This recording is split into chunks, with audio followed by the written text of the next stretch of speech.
Welcome to the Racing Nuggets podcast. I'm PJ Noodleman, joined by my guest tonight because Dan Plan is out, couldn't join us. But our guest tonight is Luke Fenhaus from Wausau, Wisconsin. Good evening, Luke. Good to have you on. Yeah, thank you for having me on. I'm excited to kind of talk about the future. Yeah, you have quite the future, and you have done quite well for yourself moving up through the ranks in racing. You've been incredibly successful over at Slinger, got to do that SRX race a couple of years ago. And now, yeah, you just recently ran your first truck race at Worldwide Technology. Should probably preface this, we're recording this at the end of June. But that race, you really did a phenomenal job. What were your expectations going into that race?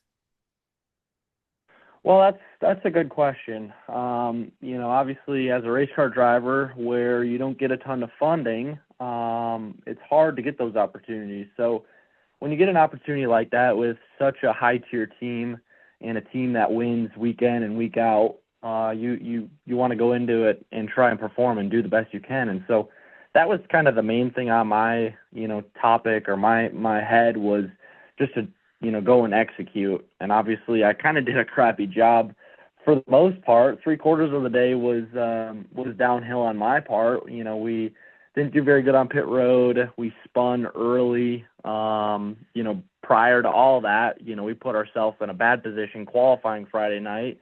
Got really loose and ended up 27th. So that just made it a long weekend. And in those truck races, things happen so quick, short stages. There's just a lot going on. So you have to take advantage of that. And, unfortunately we qualified, towards the back and then had to race our butt off and obviously rebounded really well at the end of the day and showed good speed at the end and could run in the top 10 and have a good day to finish it off. I honestly, as much as I know that was kind of a heartbreaker for you to start with such a struggle like that with things happening, but I think it says more about you as a racer, the way you rebounded. So I wouldn't sell yourself short on what you accomplished there at the first part of the race, because that's a lot to overcome. Yeah, it was, and it was just it was so much to learn. Those trucks are so aero dependent, and you just kind of need to race them differently. They're a lot different than a Super Late model, completely different, really.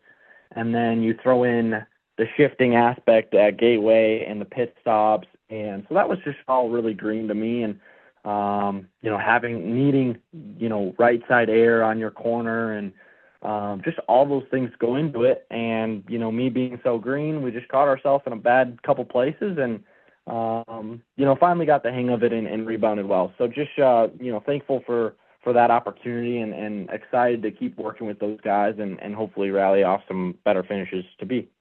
So you just said that. So that must mean there will be some more truck races, plural, for you. I'm hoping so. Obviously, like I kind of said before, you try to get every opportunity you can, and how my mind is I go into these races thinking they're my last races. So, I try to. A lot of people say don't put too much pressure on yourself, but I try to put a lot of pressure on myself just because I just don't know when the next race could be. So, I'm hoping to get more, hoping to keep working through those details and have some upcoming races. I know 2 were scheduled for me right away, and that second one should be released soon, I hope. And, I'm excited about that one. And like I said, just hoping to have another great run. Hopefully we can put together another, good day, qualify towards the top 10 and then run inside the top 10. That would be a good day. And then build off that and keep working towards something better. So what was that like for you just to kind of step in with that team? Because it's not like you've ever worked with any of them before. How was that for you, kind of gelling with them right away? And just what was your takeaway on that? Yeah, it was good. I got a hold of my crew chief, Josh Hankish, right away, kind of when the deal came together, and then we talked about a couple things, and then I went down there 2 weeks prior and spent the day with the guys and got fitted and just made those connections as best as I could. whether it was with, Duke or Pepper or Hedleski, all those guys mean so much. And so connections was a big thing, but one connection was obviously your crew chief. And so you need that combination to work. Otherwise, it really doesn't work at all. And, that was my favorite part about it, was to work with Josh and just learn the truck side of things. And, he prepared me well and got to do some simulator stuff. And it was all, kind of gelled together, kind of like what you said. So that was the main part, was to hit it off in the shop and learn about each other and know what we want. When we get to the racetrack, then we're kind of in our own place and we know what we're doing. So that turned out well, and they're a great team. That 66 team is a young group, but they're hardworking and want to succeed, and they bring fast race trucks. So there's no doubt in my mind that truck should run top 10 every week, and I think if we keep building off that, we should be able to. Are you going to be able to be down there to also kind of be in the shop as they're prepping the truck for your next race? Yeah, I should be. I'm looking forward to going back down there right away when we get closer to that next race, and then just keep learning. Right? I mean, I thought we're pretty decent at Gateway. A lot of it was just me being so green to the aerodynamic side of things, and just learning to pass those trucks and just learning to be where you're at on a racetrack with other vehicles. Driving by yourself in practice is one thing, but once you get around other vehicles, it's a whole different story. Right. So, yeah, just kind of learning ins and outs, and obviously, as much time as I can spend down there, I will. That's a big thing. I think it's the biggest thing, and so for sure going to take every opportunity to get back down there. Well, relationships are everything, it would seem, to Duke and Rhonda Thorson. I mean, they don't require sponsorship to be brought to the table by Ty Majeski. I don't Mhm. know how much they required for you, but I think that it's pretty cool that they're giving you multiple opportunities to do the truck. And there are very few teams of their caliber that are willing to do that. So I just think that says a lot about ThorSport.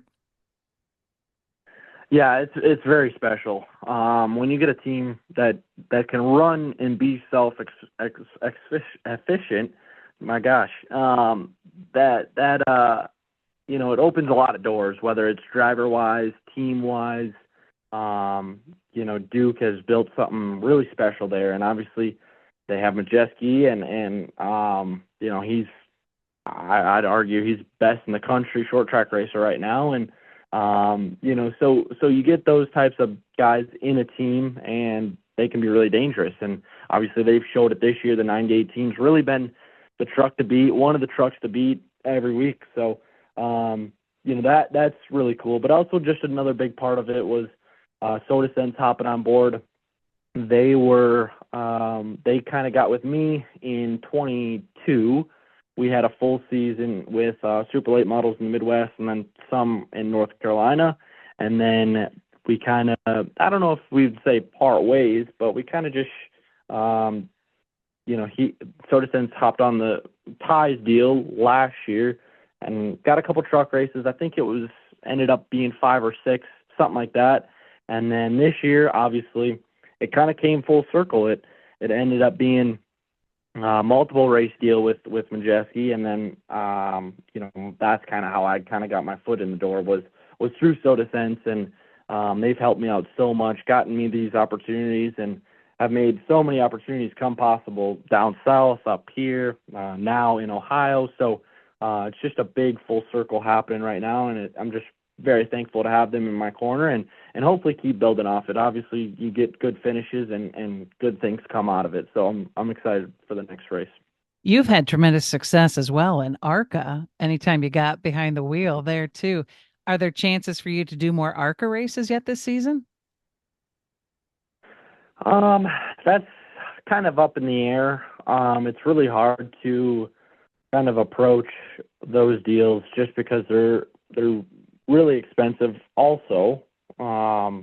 Every racing aspect's expensive, but ARCA is another expensive deal. And then sponsor wise, if you're trying to approach a sponsor for them to be on an ARCA car, it's hard because some of those ARCA races aren't nationally televised. And a lot of companies obviously want national television. And, so that aspect's hard to get to, and it's hard to come up with a fully funded deal. And so that's kind of why we didn't kind of go that route, because I didn't have really that much funding for that to happen. And just the risk versus reward. Obviously, we won 2 out of the 8 races last year, ended up second in the points, and had good race cars. But risk versus reward, it's hard to spend that much money and race against really 4 good cars, I guess you could call it. Now this year it's 2 to 3 good cars. So, my aspect of it is going in is the amount of funding we have. It's hard to, pick races or pick what to do because you don't have unlimited funding. So you need to make those opportunities very precise and pick the right ones, and the right ones that you're going to do well at also. So obviously that's kind of still going forward with that aspect and that mindset. And, like I said, just take every opportunity like it's your last one and go out there and try to win it. And you still have quite a bit of short track stuff going on here yet back in Wisconsin as well. Mm-hmm. By the time this episode airs, you will have already run the Flip Merwin Memorial Mm-hmm. up at Wausau Mm-hmm. and the Darylin 100 as part of that Alive for 5 series at the Wisconsin Dells. This is going to air like right before the Slinger Nationals, which is one of those tracks that you are really capable of flexing at. So how are you feeling about your odds this year? Well, if you asked me a couple of weeks ago, I would say my odds everywhere right now aren't very good. It's just been a struggle so far. And then we just kind of went off our normal path and tried something different at Slinger, and it seemed to work for me. Obviously we didn't qualify as good as I wanted to. We ended up second, but then had a really fast race car up until lap 15, 20. We were racing for third and just got squeezed into the wall, and then it went downhill quickly. So we ended up fourth, but I thought we brought a really good race package, and that's been the best car I've had all year. So I'm excited to kind of take that new package, elsewhere. Excited to try it at Flip Merwin State Park Speedway this next week, and then take it to Dairyland and just figure out this tire. That's been our main struggle this year was, I don't know. Some people say the tire's the same. Some people say it's completely different. I'm on the side of it's completely different. Our stuff has not been very good this year. So we've been doing a lot of testing and just a lot of data work and trying to figure out what it needs. And, I think we're getting closer. Hopefully when it comes to Slinger National Times, we'll be a little bit better than what we were this last weekend at Slinger, but I think we had a really good race car and probably should have won last Sunday. Mm-hmm. Now, you have had on the proverbial pit box for quite a while, Tom Ress, and is he with your team this year at all, or where's that at? No, so we were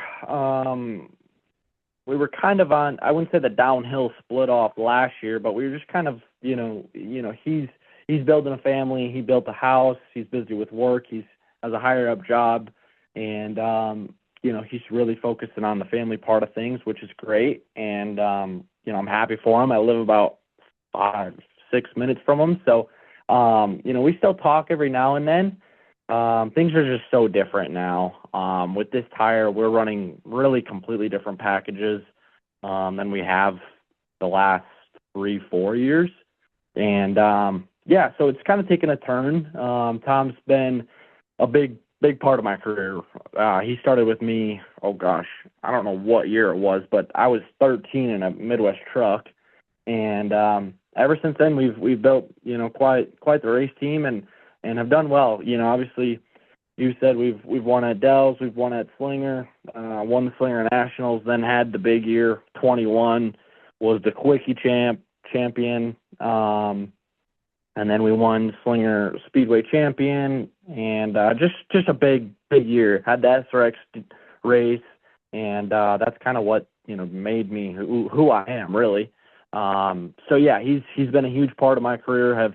has taught me so much with these race cars, and just the feel that I'm looking for in a race car, and the grip level that we need to be at. And like I said, things are just so different now that we're kind of on our own path, and just trying to figure out things on our own, and take it day by day. Obviously, some things work at some racetracks and some don't work at the other. So you just never know whether you're going to hit it right this weekend, or run 10th or whatever it is. We've been really, I wouldn't say inconsistent, but we just haven't been that great on finishing in the top 5, and hoping to get back towards that so we can show up to more racetracks and be competitive week in and week out.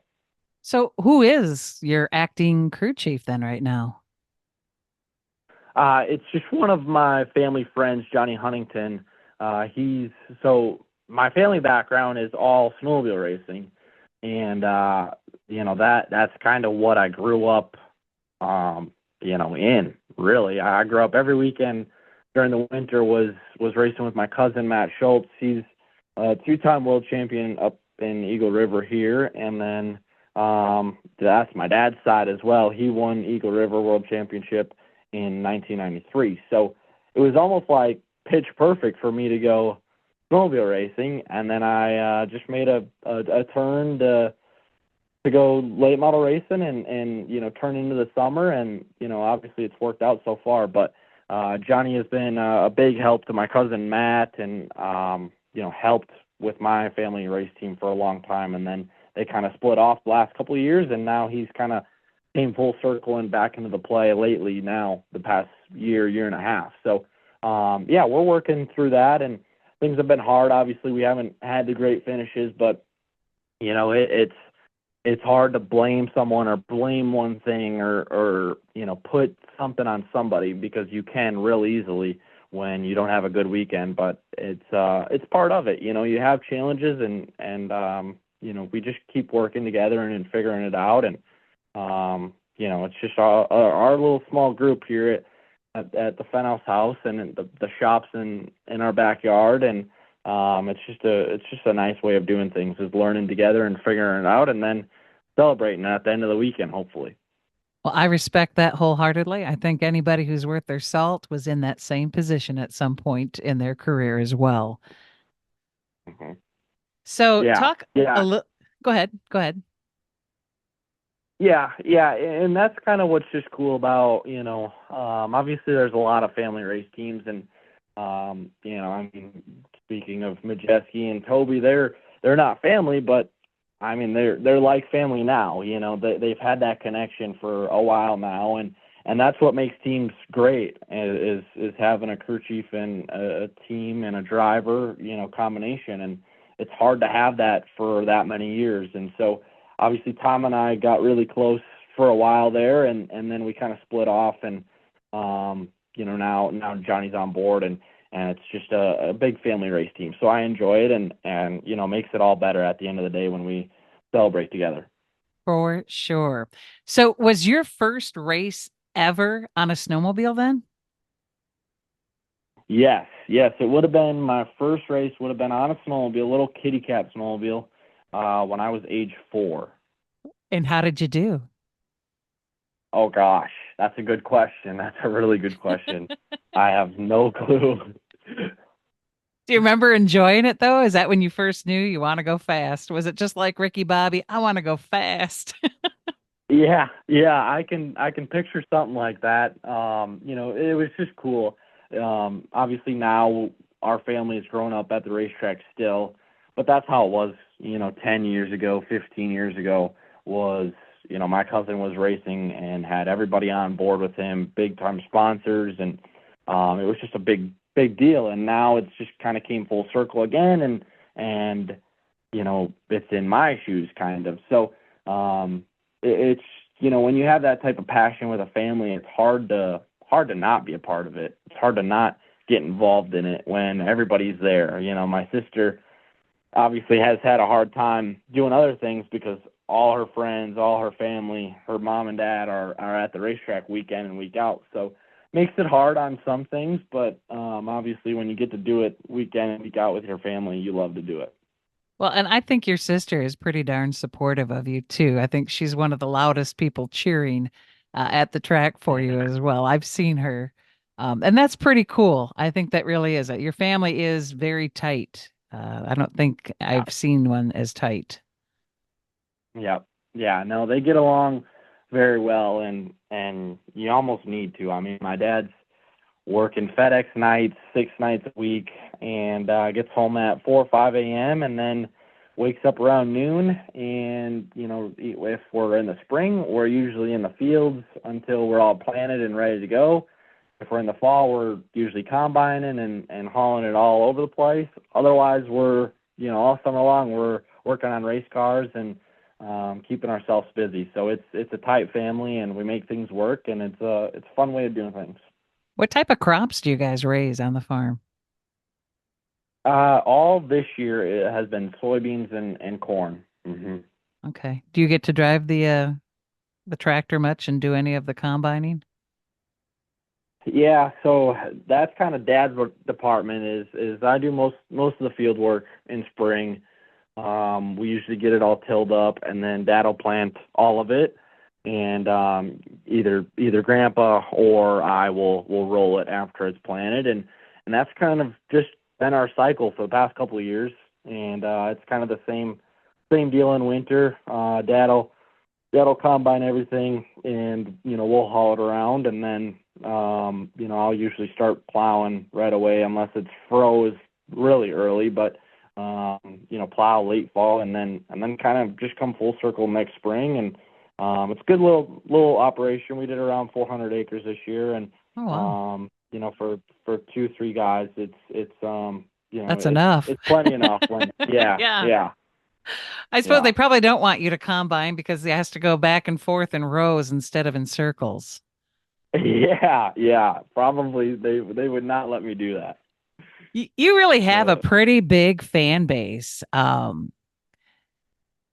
mean, that's obviously you have some really great sponsors that are your fans as well too, but you still have a pretty big fan base. I think that says a lot about you as a driver and as a person that folks kind of want to get on the Luke Fenhaus train.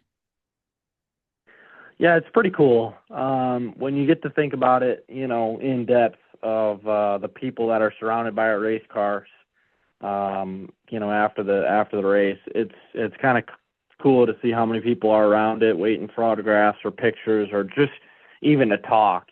That's special to me. So when I get the opportunity to sign some kid's autograph or sign somebody's autograph, I usually do, and usually try to talk to them. So obviously those fans are huge in short track racing, and that's your foundation, right? When you get to the truck level or the ARCA level, or even now the NASCAR level, that's your foundation. That's what people hear from and hear about you from. So I try to always stay genuine and know where I've came from, and just I try to stay humble as I can. I know where we've came from, and what we're still struggling with. Obviously, we're not the best car week in, week out, and we still got things to work on and fix and be better on. So as long as we keep getting better and keep winning and having that support behind us, that's what keeps us pushing and trying to get better and go get those wins.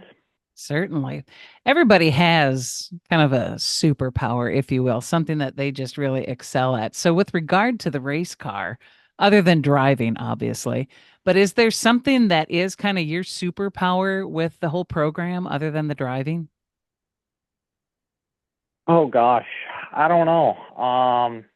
That's it's a good question. Obviously, are you saying racing aspect wise or outside of racing?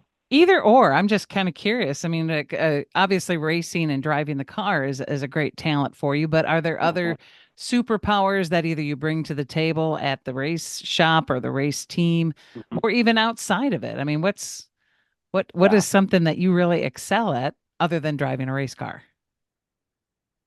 Well, shop wise, racetrack wise, you're always constantly learning, and you can get so many thoughts through your brain on a weekend or a day. It gets it can become so hectic, and you want to try so many different things that you can just kind of dial yourself out at times. So you kind of take what you rely on. Obviously, we talk through our team, but outside our team, we just we kind of keep that simple. And obviously, I got the connection with ThorSport now, so if I have ideas, usually they get buzzed by one of those guys. But we kind of stay on our own planet, and if I got an idea, we'll shoot it, try it. We talk about it during practice, whether it's on the radio or outside the race car.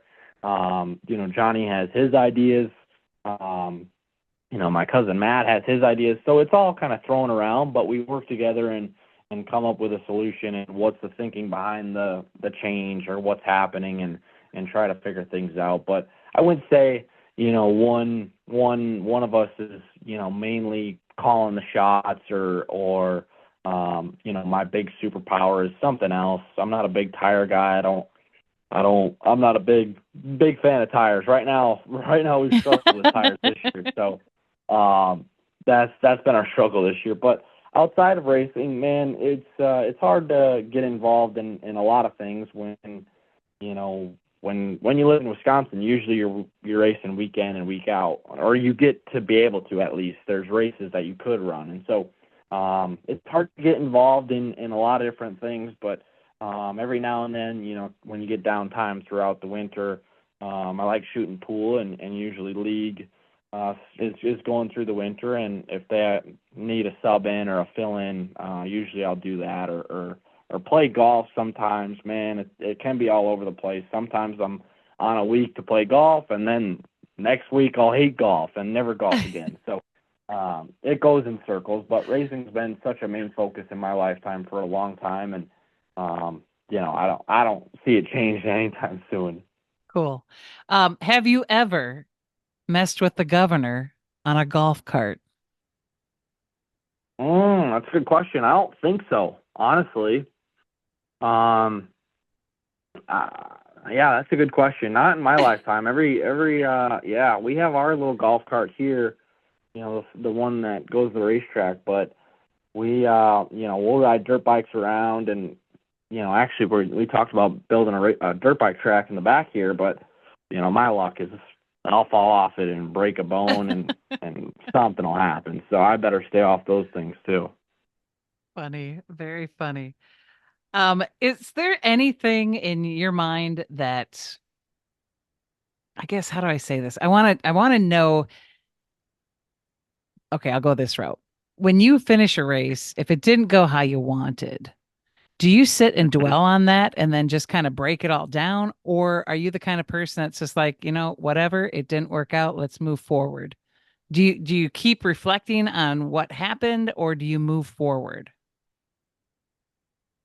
That's a good question. For an example, like this last weekend at Slinger, we had probably our best race car up until we kind of got squeezed there in the wall, and then you wonder, we hit the wall pretty good. It didn't bend a snout or anything. We just moved the rear end back, and it knocked the toe out a bunch. And but you wonder, by the end of that race, our car was crazy loose in, even right after it was crazy loose in, and then it was tight center, and so many things go through your mind. And so I give it till, we usually all haul down to the racetrack together, and we usually haul all back. So the whole race back, the whole ride back, all we talked about was what was happening, why was it reacting that way, what could we have done differently, should I have been more patient, should I have, there's so many things that could have happened. But I give it about a day, and then I try to let it go. But as far as learning from those things, you need to be able to take away from those things and try to do better next time, or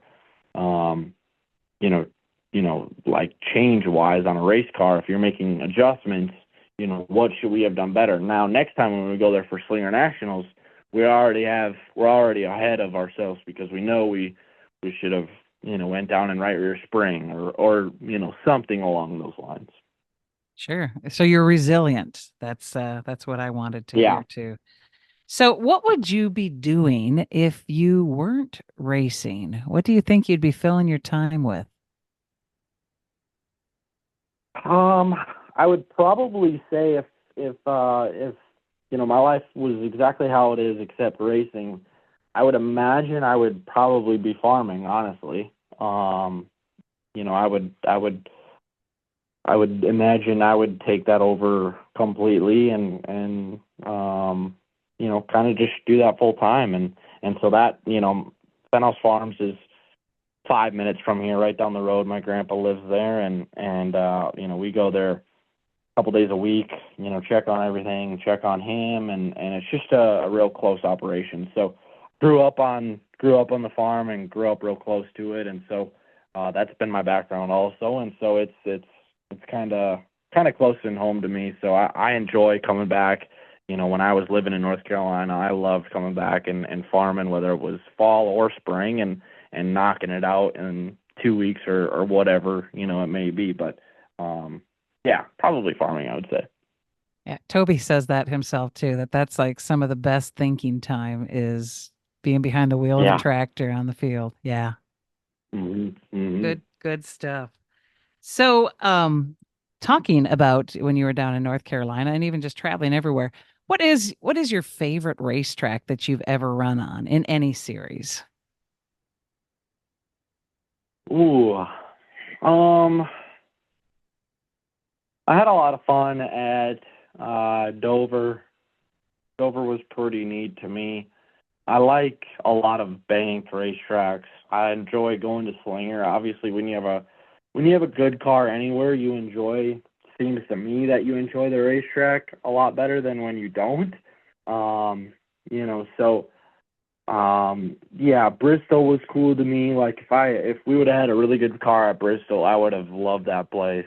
Um, but just those banked racetracks, like Slinger plays into that. Slinger was always a favorite for mine. When you get a good race car at Nashville, like that one year we had there, I enjoyed that a lot. And just the Wisconsin short tracks are some of the best. You go to Kaukauna and it can be wore out, but it's super racy where it can be, two, three grooves by the end of the night and just a lot of fun. So when you grow up at these racetracks, it's hard to beat them when you go, down south or to the NASCAR level or whatever it may be. I would agree with that too. Speaking of going down south, I looked at your schedule, and the last race, at least on the most recent schedule I found, is the big one at the Freedom Factory, which is that Saturday after Mhm. Thanksgiving. And surely you know that there's another race that weekend after, but I didn't see that on your schedule. So I'm just curious, are you thinking about going to the Snowball Derby this year? Yeah, that's kind of always this is a big year just because you know certain funding needs to be kind of towards the truck level because that's kind of my next opportunity and what we've always strived for and so obviously a certain amount of funding needs to be put up for that and needs to go towards that whether it's from Luke Fenhaus Racing you know or somebody a sponsor or a business or whatever it may be so um, we usually try to decide later November-ish, October-ish, and then make an announcement and try to wrangle up a couple people and a couple big supporters and take the guys down there. It's a fun weekend, and obviously now you get to go down there for Thanksgiving for the Freedom Factory race, and we really enjoyed that. That was an amazing race. Obviously, big payout and a four-tire race and a 2-day show. It's hard to beat those types of races. So obviously we're going to go back down there and run for that. And then, yeah, we're thinking about Snowball Derby. It hasn't been announced yet. We haven't had too much talk about it, but probably we'll end up making our way that way. Very nice. Have you ever raced on dirt? That's a good question too. Yeah. So when I was living in North Carolina, and when I was with the Chevrolet development team or development program, whatever they were kind of calling it, that they would run us in a micro sprint And some weeks we would run winged micro sprints. Some races were non-wing. Well, we ran a couple races. They went well. We finished inside the top 10, and we tested a bunch, and it was a lot of fun. A lot different than anything I've ever ran, and just cool to learn about different ways of racing. You never look at it like that until you race something else. And so, we ran that a couple times, and then the last time I ended up upside down, and I called it right then and there, and that's been my last race. Oh, boy, you didn't get hurt, obviously, right? Yeah, no, it was all good on that side of things. Just went for a couple tumbles and turns and ended up Dang. upside down. Kind of scary. Probably a good thing that your mom wasn't there. Or Yeah, was yeah, she? Was definitely a good she? thing. No, she was not there, but definitely a good thing she wasn't there. You have a really close relationship with your parents, and I think that that says a lot about you as well as just a human. What is that like for you to have your parents be so supportive of everything that you're working on doing?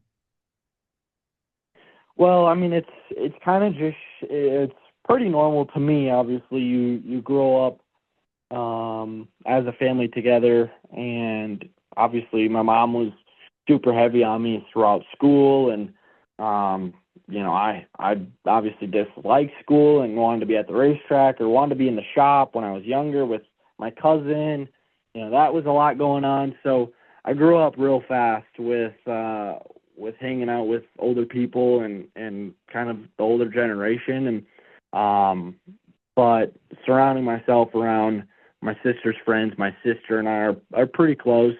Our family's pretty close, I would say, just all together. We go to events together, or big occasion events, and then we show up the racetrack together, and we all get along, and that's the main thing. As long as you're having fun and getting along and doing what you want and doing what makes you happy, that's what we get out of it at the end of the day. And it's been special for me. They've traveled all the way from here, around the circuit of Wisconsin to North Carolina to Iowa to so many different places that it's pretty cool to have a close family that can travel together and be there at the racetrack and support you and be by your side doing what you love.